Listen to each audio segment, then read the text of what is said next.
Então, estamos na sequência da semana passada. A prática foi mais, diria, esta prática centrada no coração e olhando para o lado da vida que quer ser um amigo para outras vidas, não é? Que há em nós este impulso no ser humano de realmente reconhecer o outro, de reconhecer que o outro partilha da mesma vontade de estar bem, de ser feliz.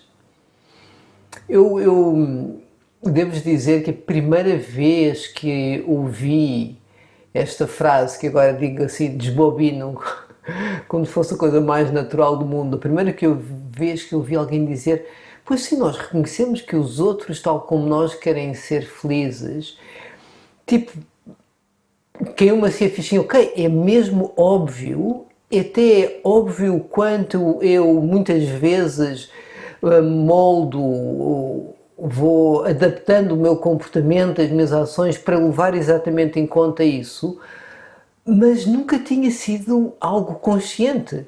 Tanto mais que muitas vezes eu não levava de todo em conta, e não levo, mas ainda mais não levava em conta que os outros, tal como eu, querem estar bem, ser felizes. Mas é incrível como é que algo que é tão central na definição do que é ser humano, eu diria que não está a ser muito presente, não é uma constatação muito presente na nossa cultura atual. E isso faz um enorme contraste, por exemplo, com a cultura tibetana. Na cultura tibetana é assim, completamente central e evidente. O céu é azul quando não tem nuvens e todos os seres humanos partilham a mesma vontade de estar bem, ser feliz, e quanto mais a pessoa vive concordante com essa perspectiva e respeitando essa perspectiva, mais feliz ela será e os outros à sua volta. Tipo, eu lembro-me, na cultura tibetana isto é absolutamente, tipo, inquestionável, é mesmo assim, é um constatar.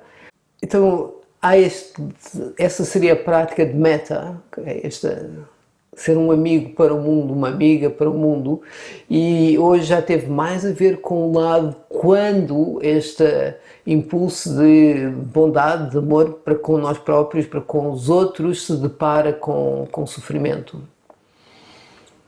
E eu diria que o conceito de compaixão na religião cristã seria mais verbalizado talvez como caridade em relação ao outro, é algo muito presente. Eu até diria que o grande contributo da nossa cultura ocidental para o budismo contemporâneo é que o budismo contemporâneo, o conceito de compaixão, eu diria por vezes é um bocadinho passivo, ou seja, não passa muito para a ação. Eu lembro-me estou a parafrasear, o Dalai Lama sublinhar o quanto compaixão que não sai da almofada não é verdadeira compaixão. E o sentido cristão de caridade, mesmo de ir ao encontro e tentar aliviar com a ação o sofrimento do outro, é algo que deu assim, devo dizer que acho que arrebitou um bocadinho a tradição budista, que estava numa versão de compaixão assim mais idealista, que tem o seu lugar, tem o seu papel, e na tradição até se faz uma distinção entre anukampa, que é esta compaixão que age, e karuna, que é a compaixão enquanto estado contemplativo. Então, na nossa cultura, eu acho que ocidental há um sentido de consciência quanto ao sofrimento do outro e um sentido de como é importante, na medida que podemos aliviar o sofrimento do próximo e, obviamente, o nosso também. Onde talvez eu acho que há menos, por vezes, é o como voltar uma consciência compassiva para com nós próprios. Às vezes até conseguimos conceber, estender essa compaixão ao outro e nem sempre temos essa mesma atitude para com nós mesmos. E aqui eu gostaria de ler um texto do Matlikata, de certa forma inspirou a prática que nós fizemos hoje. Foi tirado do blog dele, que é a Loving Healing Space. Eu depois posso pôr aqui no chat o link, já há alguns anos. e depois eu traduzi e gostaria aqui de partilhar convosco. Ainda tem assim uns 3 parágrafos, mas vamos a isto. Então Matt Licata diz-nos o seguinte: há uma necessidade profunda em todos nós de ser confirmado e validado pelo outro. Quando a nossa experiência subjetiva é empaticamente acolhida, abraçada e plenamente permitida, damos por nós num lugar de natural descanso. Verdadeiramente, o que é o amor se não permitir plenamente que o outro seja quem é? Vou ler isto outra vez. Verdadeiramente, o que é o amor se não permitir plenamente que o outro seja quem é? E presenciar e abraçar a sua subjetividade singular. Amo-te igual a permito-te. Donald Winnicott, um brilhante psicoanalista britânico, usa o termo holding environments, que eu traduzi aqui como ambiente de acolhimento, para expressar esta noção. Ao fazer verdadeiramente contato com o outro, ao receber, confirmar e metabolizar a sua experiência, e ao oferecer um espaço de sintonia no qual a sua experiência pode desdobrar-se, tornamos-nos veículos para o amor na ação. Então, eu diria aqui que o Matt está a descrever para mim é um excelente exemplo da dimensão da equanimidade dentro da compaixão. O só estar presente ao outro, permitir que o outro possa sentir o que sente, permitir que o outro possa ser o que é. O quanto isso já é uma expressão de amor. Aliás, depois mesmo tornamos-nos veículos para o amor na ação. E depois ele continua. Embora não seja tão falado, podemos acolhermos-nos nesse tipo de ambiente, onde nos permitimos ser o que somos, onde damos permissão total para a nossa experiência se revelar de acordo com o plano singular que foi criado nas estrelas. Vou ler este bocadinho outra vez. Embora não seja tão falado, podemos acolhermos-nos nesse tipo de ambiente de acolhimento, onde nos permitimos ser o que somos, onde damos permissão total para a nossa experiência se revelar de acordo com um plano singular que foi criado nas estrelas. Eu aqui, a maneira como eu interpreto é o Matt a apontar o quanto a nossa experiência, na verdade, se estende muito para lá dos nossos credos e mesmo das nossas concepções de quem é que somos ou o que somos. Que nós somos resultado de infinitas causas e condições que se estendem até às estrelas e literalmente nós somos feitos do pó das estrelas. Nós somos da mesma matéria que cria o universo, é aquela que nos compõe. E ele continua. Quando assim fazemos, permitimos que toda e qualquer experiência seja eternamente metabolizada e depois utilizada como energia abençoada em prol do amor, bondade e compaixão. Vou ler outra vez. Quando assim fazemos, ou seja, quando nos acolhemos, quando nos permitimos este espaço de acolhimento, quando assim fazemos, permitimos que toda e qualquer experiência seja eternamente metabolizada e depois utilizada como energia abençoada em prol do amor, bondade e compaixão. O que ele está a dizer é que quando estas experiências de vulnerabilidade, quando tudo é realmente permitido ser reconhecido e acolhido, há uma transformação, mesmo aquilo que estava a ser rejeitado e que era visto como doloroso, como era visto como sofrimento, transforma-se nesse espaço de acolhimento. É metabolizado e transforma-se numa energia abençoada em prol do amor, bondade e compaixão, porque aquilo que antes era sofrimento, ao ser compreendido e profundamente metabolizado, depois serve de compreensão quando olhamos para o resto da vida, seja nós próprios ou outro, e daí esse em prol do amor, bondade e compaixão. Em algum nível, continuando, em algum nível intuitivo, todos nós sabemos que na medida em que nos permitimos e nos amamos, nessa mesma medida conseguimos permitir e amar os outros. Em algum nível intuitivo, todos nós sabemos que na medida em que nos permitimos e nos amamos, nessa mesma medida conseguimos permitir e amar os outros. Mesmo os aspectos de nós mesmos e dos outros que achamos mais perturbadores, nada espirituais e, em geral, abaixo do ideal. Ok? Na mesma medida conseguimos permitir e amar os outros, mesmo os aspectos de nós mesmos e dos outros que achamos mais perturbadores, nada espirituais e, em geral, abaixo do ideal. E para terminar, o Matt conclui, o último parágrafo. Para muitos com quem falo, e ele é um terapeuta muito conhecido com décadas de experiência, para muitos com quem falo, há uma tendência submersa de subtil agressão, auto-ódio, vergonha não examinada, falta de aceitação, profunda necessidade de perdão e falta de bondade para com a sua experiência. Então isto é o Matt a falar como terapeuta. Para muitos com quem falo, há uma tendência submersa de subtil agressão, auto-ódio, vergonha não examinada, falta de aceitação, profunda necessidade de perdão e falta de bondade para com a sua experiência. E então ele sugere, façamos todos uma pausa.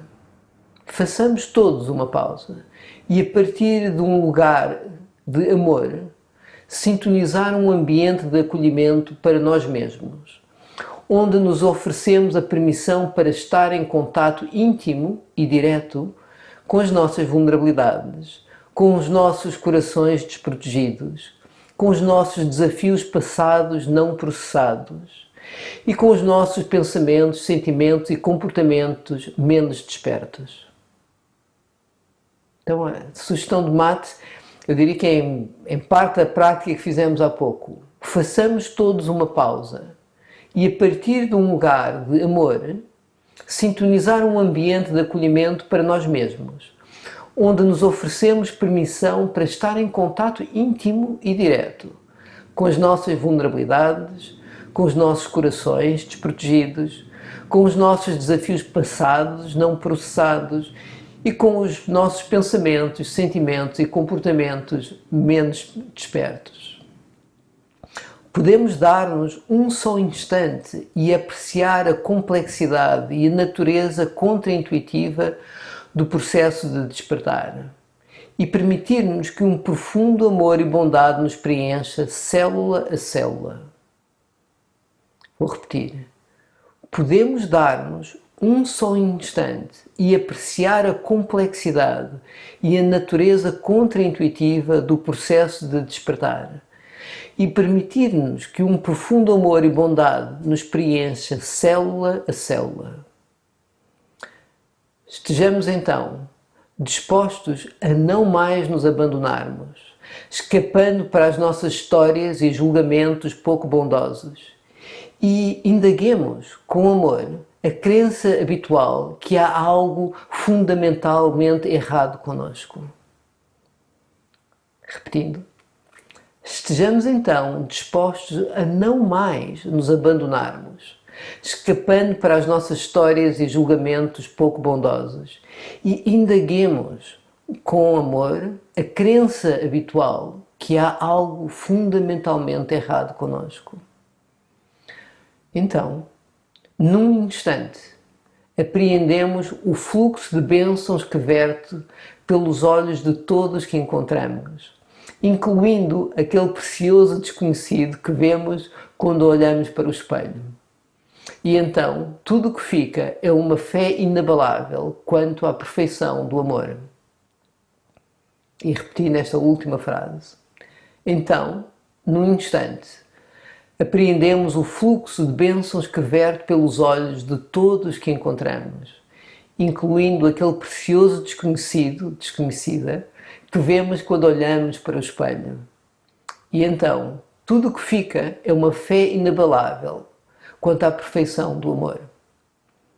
Matlikata. Este texto do Mat, eu lembro-me quando o li pela primeira vez, foi assim um daqueles textos, não sei se já tiveram a sensação, tipo assim, eu adorava ter sido eu a escrever este texto. Ele deu palavras a tanto da minha experiência que ainda não tinha cristalizado em tomada de consciência. De certa forma, coisas que já estavam a tomar forma, mas ele dar palavras, ele apontar com tanta clareza para a experiência foi muito enriquecedor e para mim muito aquela palavra, aquele brasileirismo empoderador, de dar um sentido de ok, claro que sim, um sentido de capacidade para abraçar a vida e o quão misterioso é e contraintuitivo este processo do despertar da consciência, que no seu condicionamento mais primário a reação é de fugir, não é? Do sofrimento. Quando não há autoconsciência, esta vida está desenhada no seu mais básico para uma reação muito ou ataco ou fujo, não é? Daquela coisa de não há muita escolha, mas à medida que vamos aclarando o que é que realmente somos e descobrimos esta capacidade de atender à experiência mesmo quando ela se apresenta difícil, tanto a nossa como a dos outros, e damos por nós nesse processo de nos abrirmos ao sofrimento, a sermos transformados na nossa concepção daquilo que somos, é mesmo contraintuitivo, porque inicialmente seria algo do qual fugimos, mas que depois vamos aprendendo que na verdade é um convite, que este encontro com o sofrimento é um convite a crescimento.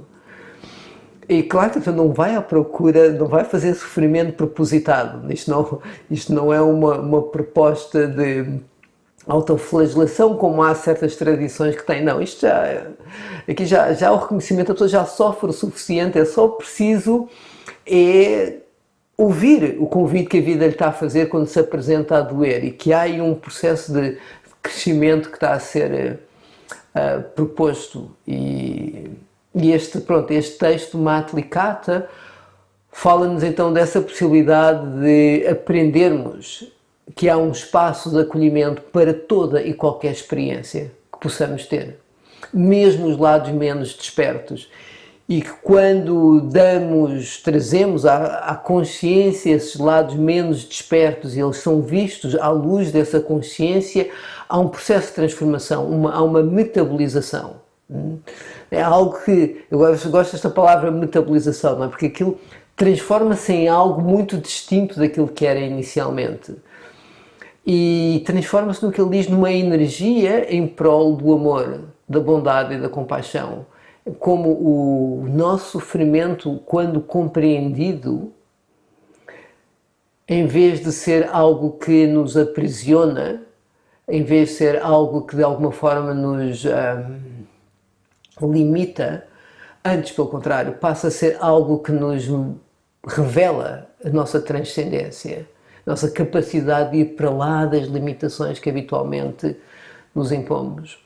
Então, nesta tradição que o Buda inicia com os seus ensinamentos, há o reconhecimento de como karuna, compaixão, o acordar a capacidade de voltar à consciência para o reconhecimento de quando há sofrimento, o quão transformador isso é. E esta prática que nós fizemos debruçou-se primeiro sobre o voltar, o dar espaço. O que é em mim se sente vulnerável?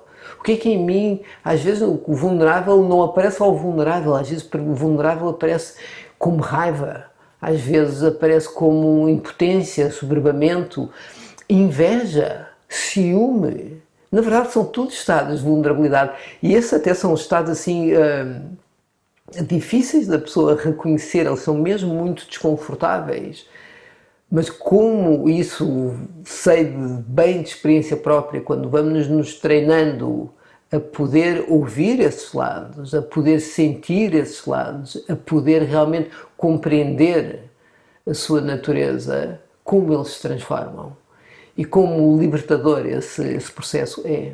E depois o Mate diz, na medida em que fazemos isso com nós mesmos, nessa mesma medida somos capazes de estender essa compaixão, essa compreensão aos outros. E eu diria que sim. Eu sei que é quase eu acho que até um bocadinho clichê, não é? Amamos, como é que é? Amamos, na medida em que nos amamos, somos capazes de amar os outros. Há qualquer coisa assim que já ouvi com alguma frequência. Mas é mesmo profundo o que está a ser dito. Eu acho que o texto do Mate revela é a profundidade do que disso que se pode parecer tão, pois, na medida em que tu te amas és capaz de amar o outro. Isso tem ali é mesmo muito, tem muito que se lhe diga. E eu acho que este texto revela isso. E já agora, assim para terminar, eu ainda gostaria de ouvir um bocadinho de vocês, sim, ainda tenho tempo, que é a importância de passar de Karuna para Anukampa, que há Karuna enquanto compaixão, desenvolvimento de um estado mental que tem essa coloração de querer o aliviar do sofrimento dos outros, que olha para a possibilidade de transcender as causas de sofrimento, e isso até traz um sentido de quase uma alegria, ou mesmo uma alegria de querer o bem-estar, a felicidade, de superar o sofrimento dos outros, mas isso pode ficar só no plano mental. E há a importância de isso encontrar expressão também na ação. Eu achei interessante que o Mate, ele já colocou só sermos o espaço de acolhimento para a experiência do outro, o quanto isso já é o amor na ação. E sem dúvida, nós podermos realmente dar um pouco da nossa presença, qualidade de presença, de tolerância, de paciência, que não envolve dizer nada, só envolve estar presente ao outro e à sua experiência, o quanto isso já é uma expressão de compaixão. Isso já seria não só um estado contemplativo, mas é uma manifestação na ação. E nestes tempos onde facilmente ficamos excessivamente envolvidos com nós próprios de uma forma muito auto-identificada, muito envolvida no umbigo, muito voltada. Na verdade, o que aqui se passa é uma atenção muito voltada para o próprio, com o foco só em querer sentir-se bem. E numa grande evitação da vida quando ela não se apresenta bem. Então a pessoa está sempre numa sede de experiência agradável, atrás de experiência agradável, onde não há espaço para o outro. Não há espaço para ser o espaço de acolhimento para a experiência do outro, porque na verdade não há nem o espaço de acolhimento para nós próprios. Tão distraídos estamos de experiência agradável em experiência agradável, de Insta em Insta, de Facebook, de Netflix, de e-mails, de isto, daquilo e daquilo outro, de comidas, de compras, ok? E não paramos, nem para nos dar o espaço de acolhimento que necessitamos e muito menos também para o fazer para o outro. E não é preciso fazer primeiro para nós para fazermos para o outro, senão isto nunca mais saímos dessa. Só nos lembrarmos quanto há um ser humano à nossa frente, termos a generosidade de darmos um pouco da nossa presença, isso faz imensamente bem ao outro, sem dúvida, mas garanto-vos que faz imensamente bem a nós mesmos. Ajuda a equilibrar a miopia existencial da vida contemporânea, de tão autocentrada que está. E abre-nos um bocadinho para o quanto nós somos, na verdade, a relação entre eu e o outro. Não é só a relação eu, é aquilo que nós somos, é exatamente o espaço que emerge na relação entre eu e o próximo. Então, só o estarmos presente ao outro já é fantástico. Nem é preciso fazermos nada, muitas vezes. E para nós desta sociedade de fazedores, compulsivos, pode parecer contraintuitivo, e é contraintuitivo, que só estar presente ao outro já é imenso. É de facto imenso. Já é uma expressão enorme de compaixão. E claro que sim, se temos os meios, se temos o tempo, se temos a energia para realmente poder mesmo agir e ir ao encontro de aliviar o sofrimento de outras pessoas, de outros seres, seja com voluntariado, seja das pessoas que nos estão próximas, sem dúvida isso também. Isso também é um enorme contributo, não só para o mundo, mas também, mais uma vez, para aquilo que somos, para uma noção mais clara de nós próprios. Então este convite à compaixão que o caminho do despertar do Buda faz, não tem nada a ver com ser um bom menino, uma boa menina, não tem nada a ver com aceitação social, assim, do que é que os outros acham de nós. Não tem nada a ver com depois, finalmente, quando morrermos, é que vamos vamos receber o prémio das nossas boas ações. Tem a ver com o processo de descoberta do que é ser humano. É mesmo uma ferramenta para o despertar, alinhar-nos com esta dimensão do nosso coração, a capacidade de abraçar também o sofrimento e todo o processo de transformação que daí advém.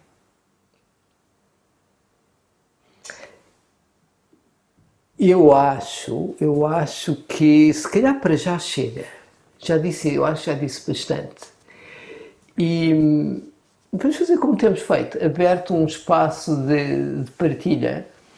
E eu sugiro que a partilha seja à volta deste tema de compaixão, de espaço de acolhimento para connosco, espaço de acolhimento para com os outros. E o processo de transformação que pode ocorrer quando damos espaço à compaixão na nossa vida. Vamos ver o que é há do vosso lado.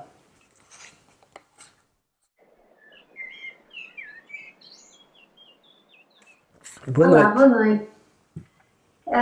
Para mim é difícil às vezes, muitas vezes aliás, ter compaixão com o outro em situações de raiva, quando as pessoas me atacam ou me agridem de alguma forma. Não estou a falar propriamente daquelas situações, sei lá, do trânsito em que se zangam comigo e que fico tranquila, mas em situações mais Claro. desafiantes. Sim, sim.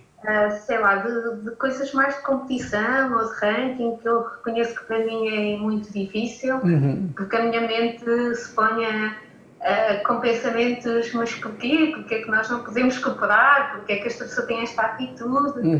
E eu noto que no momento em que isto às vezes está a acontecer, na relação com outra pessoa, de tal forma às vezes fico ativada que é difícil tomar consciência do que é que está a acontecer e a resposta muitas vezes é defensiva. Claro. Ou respondo, ou às vezes se reconheço que outra pessoa está a ser mesmo muito agressiva, até me posso submeter para não criar mais conflito. E ando ali uns dias, às vezes assim um bocado magoada e às vezes ressentida e noto que a minha tendência às vezes é afastar-me e só às vezes passado uns dias, 2 ou 3 dias, é que eu digo, vá, presta lá atenção à experiência comum do que é ser humano e todos temos isto, não é? Uma mentalidade de ranking, eu também tenho e às vezes de facto competimos, às vezes atacamos, a agressividade faz parte do ser humano, sei lá, e aí eu estou mais disponível e falo, até sou capaz já de ter a coragem de falar com o outro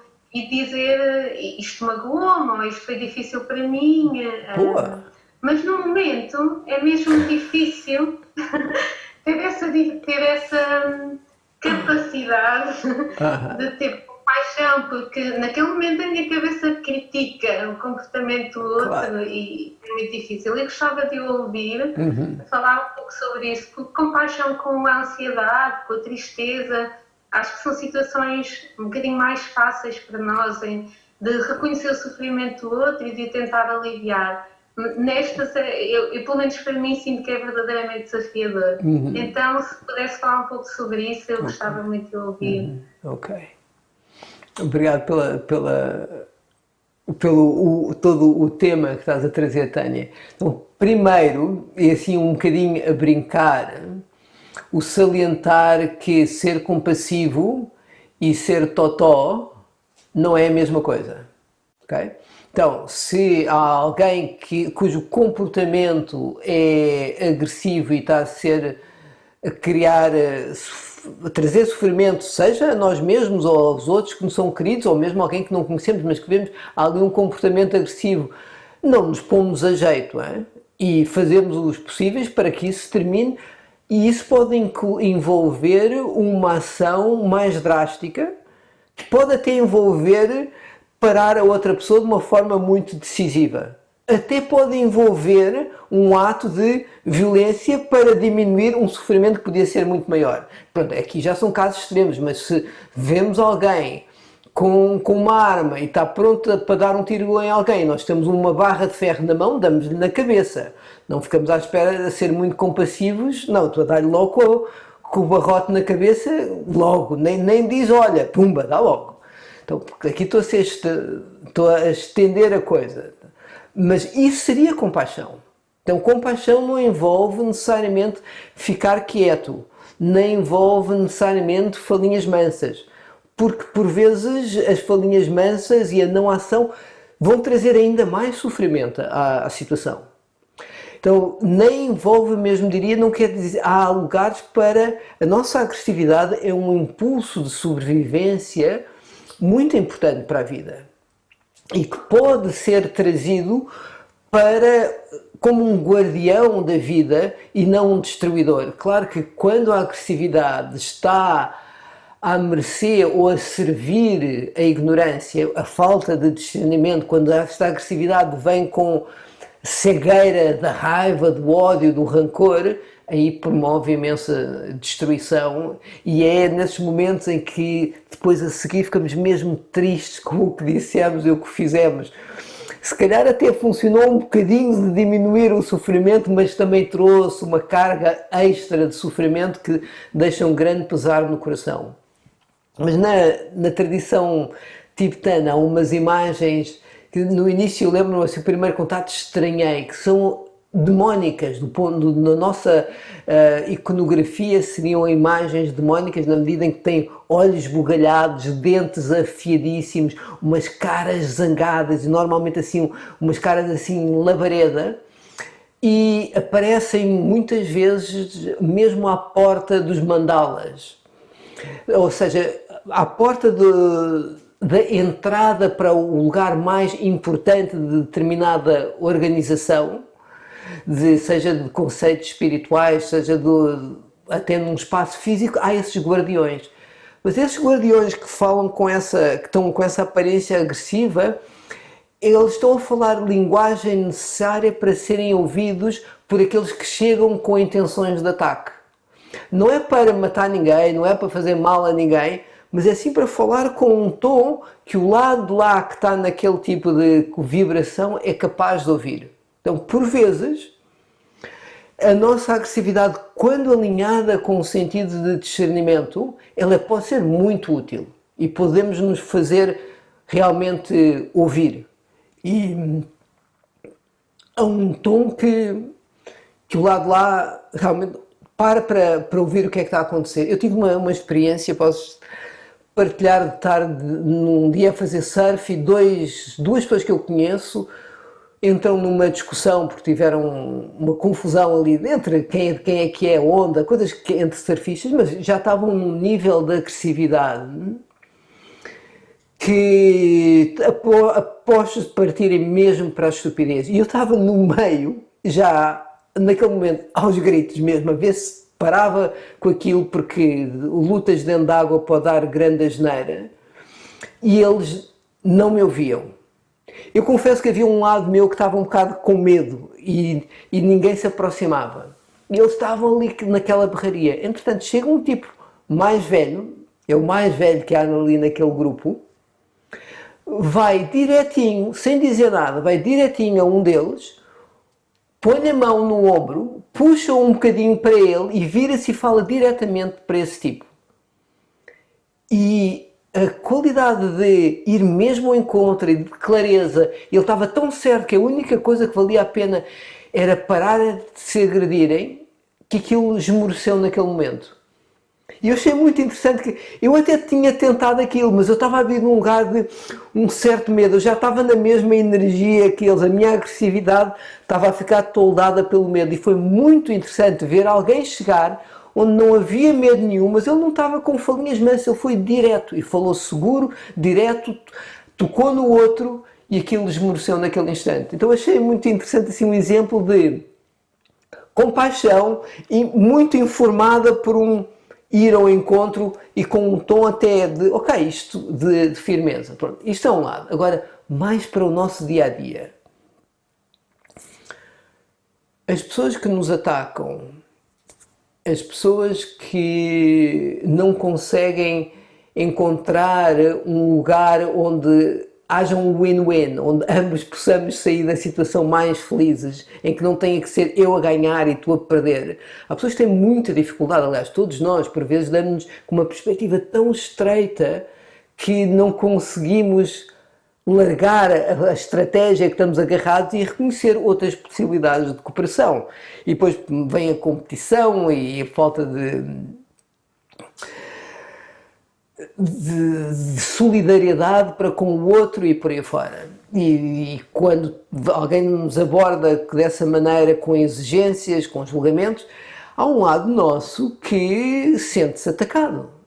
E se não houver treino e discernimento, claro que vamos reagir a esse ataque. E a maneira que nós reagimos a um ataque é, se o outro é muito forte, submetemos, ou seja, violentamos-nos a nós. Se o outro é mais fraco, atacamos de volta. Ou se é um par, não é? Mais ou menos isto que acontece. Isto é a vida a ser vivida sem discernimento. Com o treino, a pessoa começa a ver que o ataque que o outro está a fazer, o julgamento que o outro possa ter feito, a exigência que possa ter feito, na verdade não é algo a ver connosco. É expressão das suas necessidades não atendidas.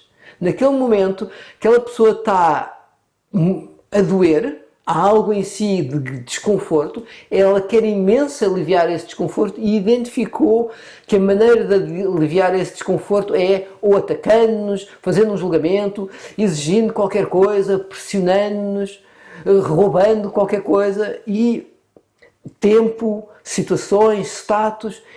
E é claro que nós sentimos atacados, mas se virmos bem o que o outro está a fazer, é a mesma coisa que nós estamos a fazer, só que talvez com mais ignorância, que é atentar o possível para não sofrer. É o tipo assim, a base da coisa. Se possível, até ficar um bocadinho mais feliz. E porque não tem discernimento, por ignorância, magoa-se a si e aos outros. É aqui que há a possibilidade de trazer compaixão. Ok, esta vida já está a sofrer imenso.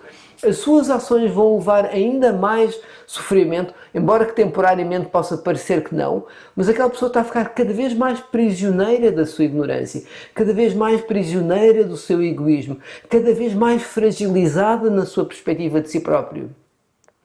E nós entrarmos nessa ignorância e nós participarmos nessa fragilidade com a nossa agressividade não nos vai de todo fazer mais felizes. Isto requer treino. E é aqui que a prática contemplativa pode ser muito, muito útil. Muito, muito útil. A pessoa digerir algumas dessas situações quando o outro não está por perto. Exatamente para quando o outro está por perto encontrar outras formas de responder. Só para terminar, como a pergunta teve um lado de interação com o outro, e isto não é uma publicidade, embora acabe por ser, o curso de comunicação consciente, eu já não o faço há uns tempos, devo voltar a fazer em 2021, mas o Luís Carvalho tem feito no Centro Paia, é muito útil nesse sentido, a trazer compaixão ao processo de relação com o outro, quando o outro está a suscitar em nós ou raiva, ou julgamento, ou qualquer coisa do género. Se calhar para já chega, não? Já me estendi bastante. Espero que tenha sido útil. Olá, boa noite a todos. Olá Pedro, boa noite. Ah, Era só realçar aí uma questão. Esse autor que tu falaste e que eu ainda não percebi bem o nome, Matt Licata, mas que tu depois vais escrever no chat, não é? prometo. Portanto, ele quando fala em aceitar, em haver um espaço de acolhimento, ele não fala, não me pareceu que falasse propriamente só em casos que envolvessem sofrimento, dor, angústia. Eu acho que em que ele diz que toda e qualquer experiência, se for bem acolhida, pode ser metabolizada como amor, como carinho, como... Exatamente.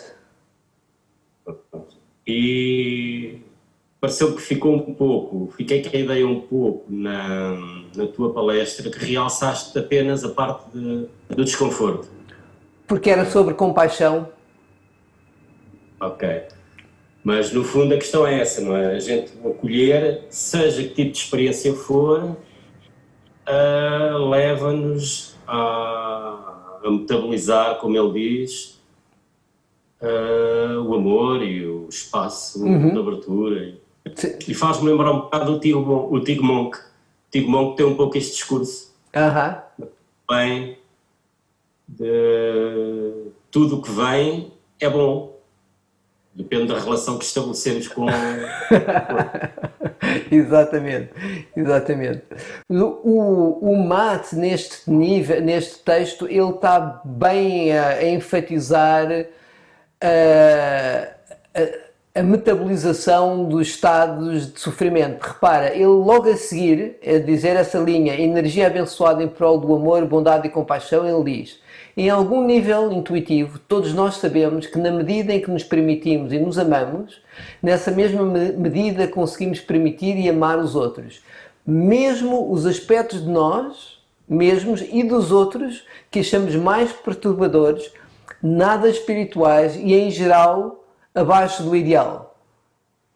Aqui o fantástico é que mesmo aquilo que nós consideramos mais inaceitável, quando encontrado no espaço de acolhimento, quando é colocada à luz da tomada de consciência nesse espaço de acolhimento, transforma-se também numa energia em prol do amor, bondade e compaixão. Mesmo esses lados. Claro que, se forem os lados de nós mais radiantes, mais benevolentes, mais compassivos, claro que isso os potencia, sem dúvida. Sem dúvida. E às vezes, agora estou a pensar num outro texto que muitas vezes que na net aparece como sendo atribuído ao Nelson Mandela, mas que não é. Eu depois vi uma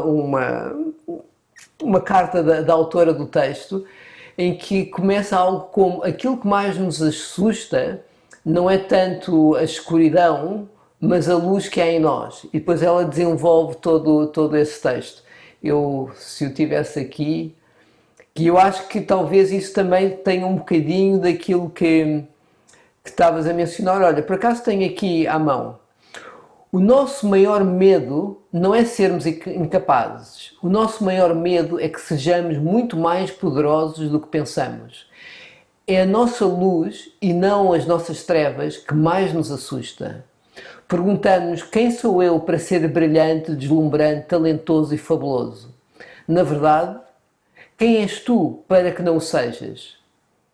Pareceres pequeno não vai ajudar em nada o mundo. Não há nada iluminado em encolher-te, apenas para que os outros não se sintam inseguros ao teu lado. Nascemos para brilhar tal como as crianças o fazem. Nascemos para manifestar a luz que há em todos nós. Não há apenas em alguns de nós. Há em todos nós, e quando deixamos a nossa luz brilhar, inconscientemente damos permissão para que os outros possam também fazer o mesmo. Ao libertarmos do nosso próprio medo, a nossa presença automaticamente liberta os outros.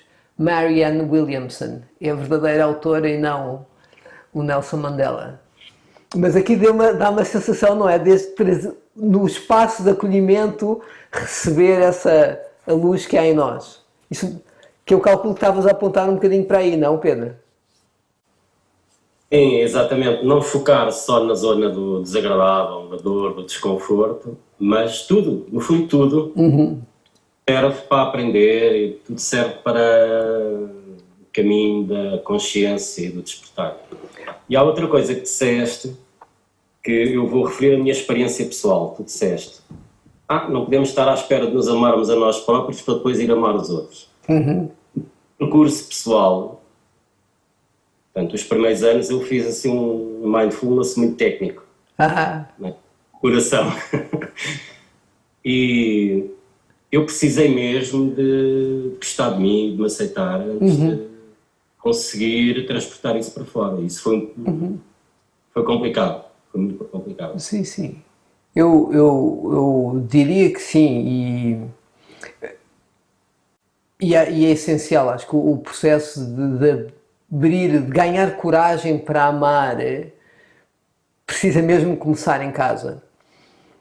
Sem dúvida, eu concordo absolutamente. Também diria que é muito a minha experiência, mas também diria que há uma transformação que ocorre na ação, mesmo que quando ainda não estamos plenamente a vir de uma intenção de bondade e amor nas nossas ações, só o facto de as fazermos, isso já ajuda. Eu posso não me sentir a pessoa mais generosa, mais bondosa, mais compassiva, mas eu cuidar um bocadinho, eu ajudar alguém, a dar apoio a um sem-abrigo, telefonar à minha mãe que está sozinha em casa, o lembrar-me do sofrimento do outro, mesmo que seja quase um exercício, um esforço, como ações têm consequências, é um passo na direção.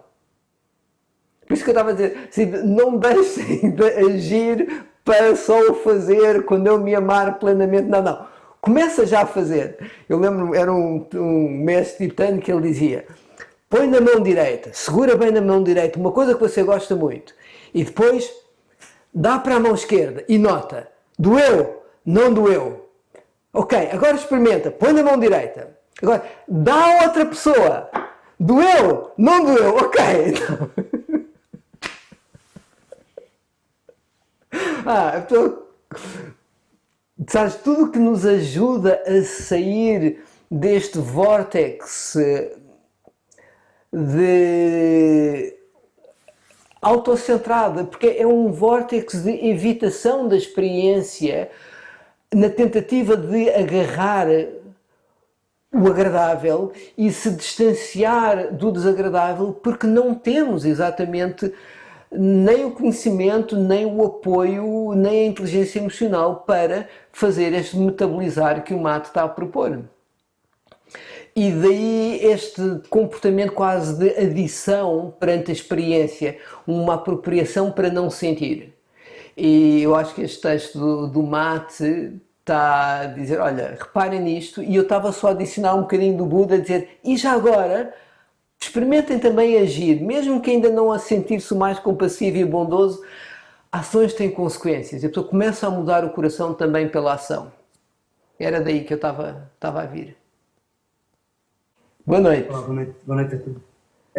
Eu se calhar ia pedir aqui para tu comentares um tema um bocadinho mais prosaico, mas tem a relação entre compaixão e um termo que surge hoje em dia, se usa muito, que é a empatia. E que às vezes fazem um bocadinho de confusão e tendem a usar muito o termo empatia. Empáticos, somos todos treinados para serem, ensinados para serem empáticos, embora eu acho que a compaixão é mais interessante. Achas que podias talvez ajudar-se a perceber também um bocadinho a compaixão, por comparação? Ok, então... Na verdade, isto é mais uma clarificação de termos dentro de contextos. Estás a ver? É muito difícil ter um termo, especialmente um termo como compaixão, que é relativamente recente na nossa sociedade contemporânea, com as nuances que está a trazer da tradição budista. Compaixão já vem com certas conotações, não é, da nossa própria tradição judaico-cristã, que não são necessariamente o que a tradição budista está a apontar. Então, eu acho que neste lado do mundo nós estamos a clarificar para nós mesmos o que é que queremos dizer com compaixão e estamos a procurar termos que possam ser equiparados e tentar ver o que é a mesma coisa e o que é diferente. Então, eu diria que a empatia, como eu a entendo e como tende a ser utilizada no contexto budista contemporâneo, refere-se à nossa capacidade de habitar a experiência emocional do próximo. E também a nossa mesma, ou seja, de eu ter uma perspectiva tal que posso estar em relação com a minha experiência ou em relação com a experiência do outro sem cair em identificação, na qual eu acho que eu só sou aquela experiência de raiva, não é? Ou também de identificação com a experiência do outro em que eu sinto-me responsável pela emocionalidade do outro. Ou seja, é quando a empatia, quando não há um delinear de fronteiras com clareza na experiência, perde-se a empatia, passa-se para a identificação. O oposto disso é a dissociação, a negação de experiência. Eu não consigo ir ao encontro da experiência do outro, eu não consigo também ir ao encontro da minha experiência porque estou distante, estou dissociado. Eu diria que esses são os polos opostos da empatia. A empatia é exatamente a capacidade de entrar em relação com a experiência, seja ela qual for. A compaixão é essa capacidade quando se depara com o sofrimento. Então eu empatizo com a experiência do outro, eu sei reconhecer que a experiência... Agora estou-me a referir em relação ao outro, mas eu reconheço a experiência de sofrimento e em vez de partir para a fuga, não é? O querer me afastar ou querer repelir, eu vou ao encontro com a intenção de entender as causas desse sofrimento e de poder aliviar as causas desse sofrimento. E se fosse em termos de ação. E que na prática pessoal, de a pessoa voltar-se com empatia para consigo e depara-se com o sofrimento da sua experiência, a compaixão é o primeiro ato, é o tal espaço de acolhimento. O realmente não repelir, não afastar e dizer, ok, deixa-me cá estar com o que aqui está. Há pouco eu só o poder dizer, olá tristeza. Isso já não é só uma empatia, é mesmo uma compaixão porque eu estou a ir ao encontro de e a estar com. É assim que eu entendo. Deu para ver a diferença ou não? Sim, a questão para clarificar o que tu disseste é que a empatia é quase uma condição necessária para a compaixão. Sim, sem dúvida. Mas a compaixão tem um plus, não é? Tem algo mais a seguir. O tema da identificação é que não ficou muito claro para mim, porque eu tenho a ideia que na empatia, por vezes, partimos muito rapidamente para a identificação. E perdemos empatia. Como? Quando passamos da empatia para a identificação, perdemos empatia. Perdemos a tal perspectiva. Repara, é na fronteira que há encontro. Se não há uma fronteira, não há encontro, há um avassalar, há um assoberbamento, há uma invasão. A emoção invade-nos, a experiência do outro invade-nos. E isso não é empatia, isso é identificação. Nos cuidadores, nos profissionais cuja vida é cuidar dos outros, nota-se muito esta atenção de manter as fronteiras de uma forma apropriada e empática. Vê-se cuidadores que estão completamente assoberbados com a experiência dos outros e desgastados, e há mesmo o que se diz compassion, fadiga de compaixão. A pessoa dá por si completamente desvaída, não tem mais por onde cuidar. Isso foi o que a experiência de sofrimento dos outros invadiu-nos. Ou também dá por si, por vezes, com cuidadores em que aquilo é uma total negação, tipo assim, a pessoa não sente conexão nenhuma com o cuidador. Está ali uma barreira de distanciamento que não permite contato. A empatia é um lugar de presença, eu estou presente na minha experiência, Eu estou bem enraizado no momento presente em relação com o que está a vir. Bem ciente das minhas reações e da minha capacidade de ir ao encontro do que está a acontecer. No momento em que eu estou na identificação ou estou na dissociação, já não estou na empatia. Por isso, eu diria que a empatia é um estado de grande maturidade, que todos nós temos em potencial e que eu diria que para muitos de nós precisa ser cultivado. Porque a nossa educação, se repararmos, não é muito vocacionada para desenvolver as nossas capacidades empáticas. É mais vocacionada para desenvolver as nossas capacidades intelectuais. Ok? Mas claro que nada disto são verdades últimas, tudo isto são verdades relativas e entendimentos que vamos tendo pelo caminho. Não é?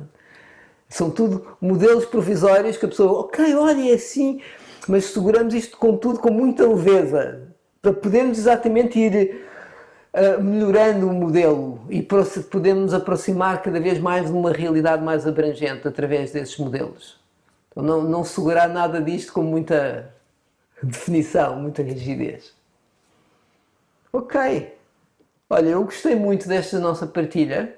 Espero que ninguém tenha ficado muito engasgado, tipo assim, com uma coisa que gostaria de ter falado. Há sempre a possibilidade de falar da próxima vez.